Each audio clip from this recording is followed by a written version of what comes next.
मंदी साहब, मेरा सबसे पहला सवाल आपसे यही है। आज का आपका भाषण काफ़ी चर्चा में है, टेलीविज़न चैनल्स पे डिबेट हो रही है, लगभग हर जगह हेडलाइन में है। आपने कहा है कि हिंदुस्तान में मुसलमान बराबर हैं और किसी तरीके से कम नहीं है। मेरा आपसे सवाल ये है कि बार बार आपको असर्ट करने की ज़रूरत क्यों पड़ रही है कि हम बराबर हैं? भारत का तो संविधान ही कहता है कि सब बराबर हैं। बिल्कुल सही कह रहे हैं आप, लेकिन कई मर्तबा ऐसा होता है कि अपनी बात को और अच्छे से रखने के लिए हमको ये बताना ही पड़ता है कि हम सब बराबर हैं। हमें आप बाहर का धर्म बता के, नया धर्म बता के और फला करके आप हमें जो कोशिश हो रही है डाइल्यूट करने की, वो हमको मंजूर नहीं है। तो ये बताना तो ज़रूरी होता है। बहुत से लोगों के जहन में ये ख्याल आता है और डाटा भी थोड़ा इस ओर इशारा करता है कि भारत में जो पॉलिटिक्स है उसमें मुसलमानों का जो प्रतिनिधित्व है, रिप्रेजेंटेशन, वो उनकी पॉपुलेशन के मुकाबले लगातार कम हो रहा है। आगे फिर इलेक्शन आ रहा है। क्या आप लोगों के पास कोई लॉन्ग टर्म प्लान है कि मुसलमानों का जो रिप्रेजेंटेशन है, ख़ास करके पार्लियामेंट में, आप बढ़ा सकें? जब डेमोक्रेसी है तो रिप्रेजेंटेशन का सवाल ज़रूर आएगा। अब रिप्रेजेंटेशन का जब सवाल आएगा तो मैं जो बात कहूँगा इससे बहुत सारे लोग डिसएग्री करेंगे। मैं ये कहता हूँ कि रिप्रेजेंटेशन नंबरों के हिसाब से नहीं होना चाहिए, बल्कि इंसाफ, बराबरी और इक्वल अपॉर्चुनिटी उसके हिसाब से होना चाहिए।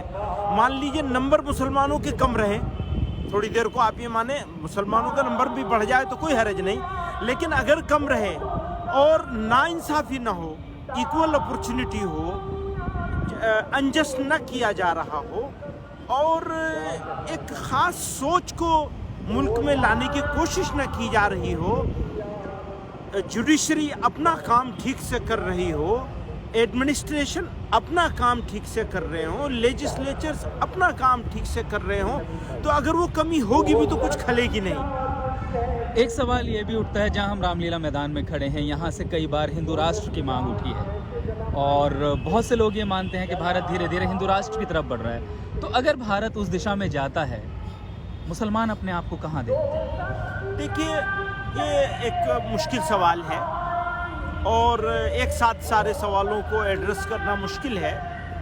हम ऐसा समझते हैं कि पहले उनको तय करना चाहिए, डिमांड करने वालों को, कि भारत राष्ट्र, हिंदू राष्ट्र का मतलब क्या है। अगर वो ये डिफाइन कर दें कि हिंदू राष्ट्र होगा तो ये होगा, ये होगा और ये होगा, तो हमें जवाब देना आसान हो जाएगा कि फिर हम क्या करेंगे और क्या नहीं करेंगे।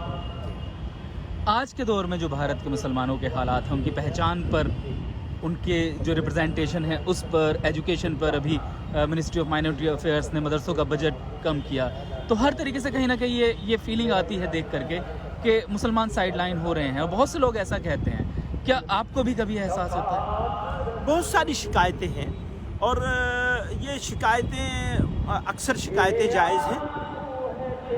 एडमिनिस्ट्रेशन का भी रवैया, जो मैंने बार बार कह रहा हूँ जिसको, तो बहुत सारी शिकायतें हैं हमारी। इन शिकायतों के बावजूद होपलेसनेस नहीं, मेरी जमात में, मेरी ऑर्गेनाइजेशन में और हमारे जैसे सोचने वाले लोगों को लॉट ऑफ कंप्लेंट्स होने के बावजूद मुल्क में, मुल्क के सिस्टम में, मुल्क के लोगों के साथ बहुत सारी होप भी। आपने मोहन भागवत जी के लिए कहा, आरएसएस के लिए कहा है कि आइए हमसे बात करिए। अगर वो आते हैं तो क्या बात करेंगे? स्टार्ट हुआ है ऑलरेडी। तो क्या बात करेंगे आप? हम अभी कुछ बात नहीं कर रहे, हम ये कह रहे हैं अगर वो, जैसा कि एक प्रोसेस स्टार्ट हुआ है और हम लोग पहले भी उस प्रोसेस को कंफर्म कर चुके हैं कि हम उस प्रोसेस के साथ हैं।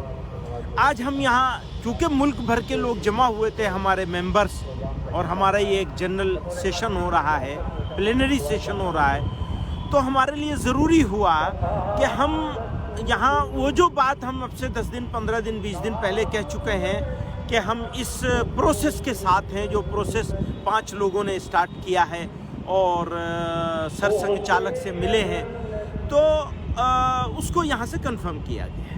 किया गया। समझिए वही उसी की तरफ इशारा है सारा।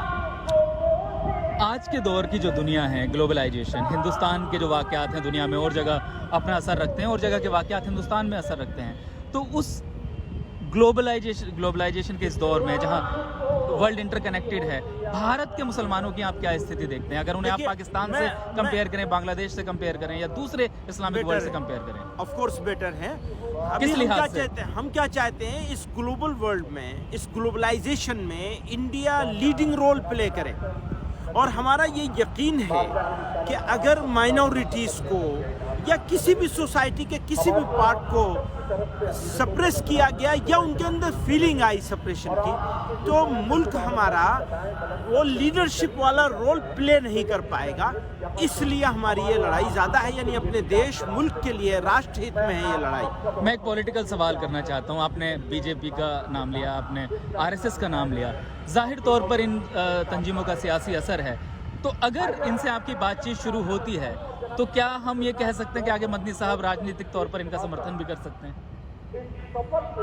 क्योंकि बातचीत कहीं तो आगे बढ़ेगी। मैं तो हमेशा ये बात कहता हूँ कि मुसलमानों को, मदनी साहब की बात नहीं है, मुसलमानों को किसी भी पॉलिटिकल पार्टी के लिए दरवाज़ा नहीं बंद करना चाहिए, नंबर 1।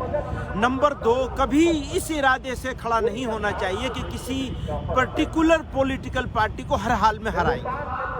तो मैं तो इस मत का आदमी हूं। जी हाँ। मदनी साहब, आपने कई मुद्दों पर बात की। आपकी नज़र में आज हिंदुस्तान में मुसलमान का सबसे बड़ा चैलेंज क्या है? आप रिप्रेजेंट करते हैं मुसलमानों को। एजुकेशन।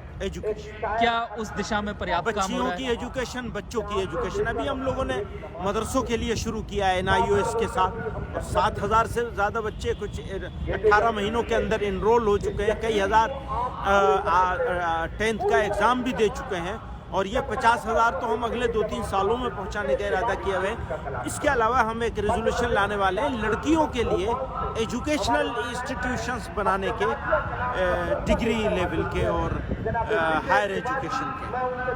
बस मैं आपसे आखिरी सवाल करूंगा, जो इस्लामिक पहचान वाली जगह हैं जैसे मथुरा मस्जिद हुई या इस तरीके की जो धार्मिक पहचान वाली चीज़ें हैं, इनको लेकर जो आजकल चल रहा है, हाँ, ये अदालतों में मामले जा रहे हैं, ये मुनासिब नहीं है, इससे बचना चाहिए। मेरा ये शुक्रिया।